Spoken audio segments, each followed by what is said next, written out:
Hey everyone, welcome back to another tech video. In this video, I'm going to show you that how you can resolve the issue. Issue is that your messenger app is not working properly in your iPhone or your iPad. So how you can resolve that? Simply just go into the settings section on your iPhone and have to make sure that you have a strong Wi-Fi connection, and also make sure that VPN is not connected. If you have a connected VPN, just disconnect it. After that, just going to the general section and just update the latest iOS version in your iPhone, maybe iPad. Just go into software update and then update it. Just after that, just find the iPhone storages and just find your messenger app and install the app from here and again install it. After that, just going to this, scroll it down and just find transfer reset iPhone. Just tap on that and just tap on reset and then reset the network settings from here. After that, just going back again back and see that it's working properly. Just simply just go to the messenger app and just check that it's working properly or not.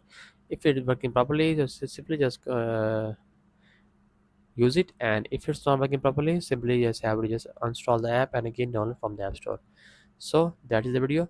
Make sure you like our video and subscribe our channel for more tech related videos.